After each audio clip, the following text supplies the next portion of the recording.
Hey everyone, it is Katie Novak, and you're listening to The Education Table, a micro podcast where we answer your questions about inclusive education in 10 minutes or less. In today's episode, we're diving into the differences between multi-tiered systems of support, MTSS, and response to intervention, RTI. This is like the alphabet soup episode. While these frameworks are often used interchangeably, they have very distinct differences that are important for all educators to understand. I will share insights into each approach, and then we can discuss how they impact teaching and learning. So let's get started.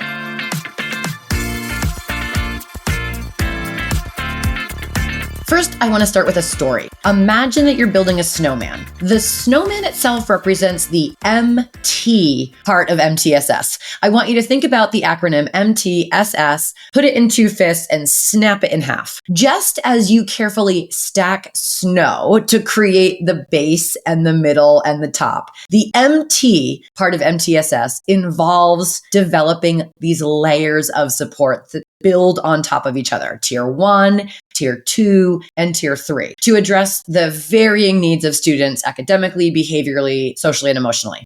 Each tier of the snowman is built on the one below it. However, constructing a snowman requires a lot more than just like putting these snowballs on top of each other.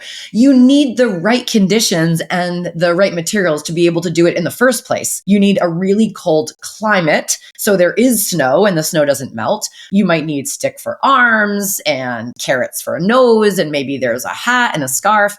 That's the SS, or the system of support. The SS provides the necessary environment and resources that make building those tiers or that snowman possible. So in our schools, if we're talking about Tier 1 instruction, Tier 2 instruction, Tier 3 instruction, the system of support is strong leadership, high quality instructional materials, family and community engagement, and ongoing professional development. Without these supports, the snowman, or the MT, is not going to stand. It's not going to be strong. So we're going to dive into the research and relationship between RTI and MTSS. And then we're going to talk about some concrete strategies for nurturing that system.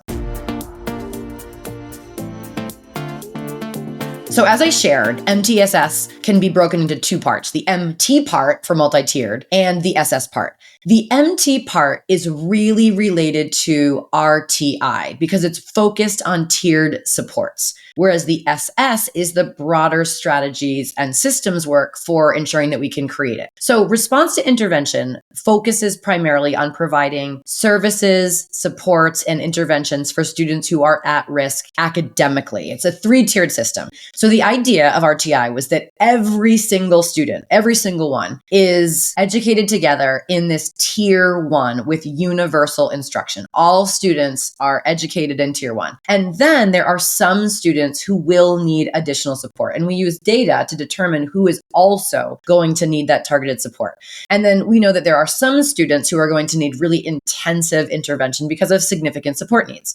So RTI, it really emphasizes the importance of that high quality Tier 1 instruction with additional support as needed. And within RTI, students can move and get additional support when they need it, and then they're back in Tier 1. And so that is RTI, which is a multi-tiered system. PBIS is also multi-tiered. But when we talk about the real system of support of MTSS, how is that different? MTSS encompasses RTI, but it goes beyond that because it also addresses the system-wide shift, like we talked about, really strong leadership and working with the community and families and ensuring that teachers have really ongoing high-quality professional support. And MTSS focuses on academics, behavior, and emotional supports to ensure that we're addressing really all of the different barriers that could negatively impact students and educators. Now, the Massachusetts MTSS blueprint, which I had the opportunity to help develop, emphasizes three key system drivers that we need for that system of support. The first are the leadership drivers, which is all about building that culture for serving all students, shared responsibility, resource allocation like staffing and scheduling, and family engagement. Those are all things we need if we're going to do this work well. There's also competency drivers, which is about getting high quality staff, ongoing professional development, mentoring, co-planning, educator evaluation. We need to build collective efficacy in our educators to be successful in a tiered system. And lastly, we have our implementation drivers. And this is really about, do we have evidence-based practices? Do we have the culture of really rich database decision-making? Do we have standards-based instruction? Do we have high-quality materials? Do we have really authentic assessments, right? It are all the things that we need in the system. So essentially, we're trying to create a system that allows us to provide tiered supports to students when they need it. And to do that, we have to kind of work from the outside in, right? Really strong leadership, really great professional development, and really great resources. So let's dive into some concrete strategies that can help us to foster this system. Now, first, we have to make sure that we're integrating academic, behavioral, and social emotional supports. It is essential that we're talking about the whole child.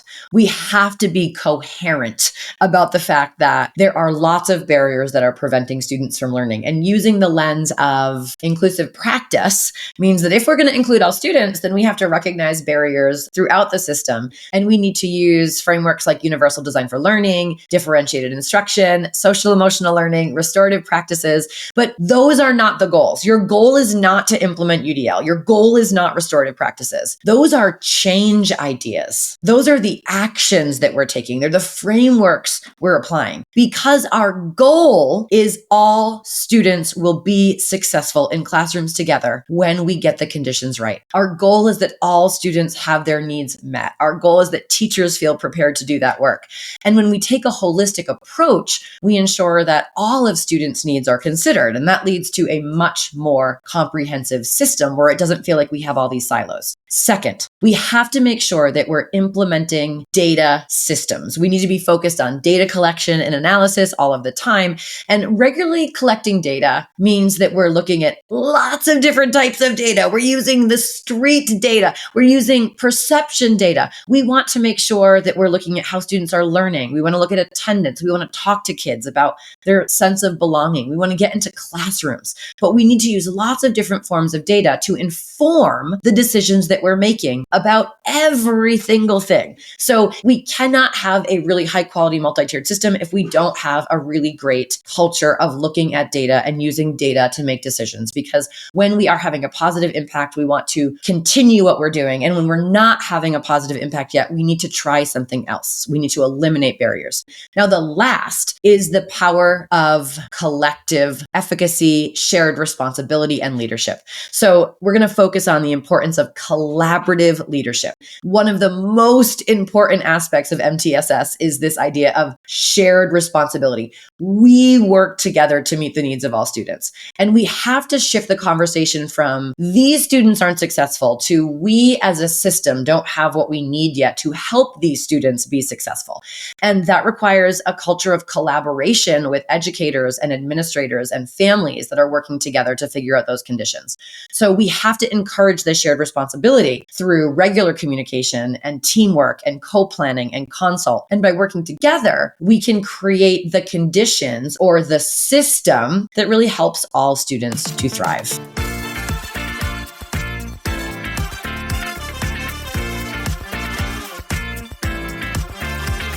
So in summary, while RTI focuses on providing targeted academic interventions, MTSS offers a much more comprehensive and proactive and holistic approach that addresses all student needs. By implementing MTSS, schools and districts can create much more inclusive, much more supportive environments for all learners, for all families, for all educators. So again, now you know the difference between MTSS and RTI.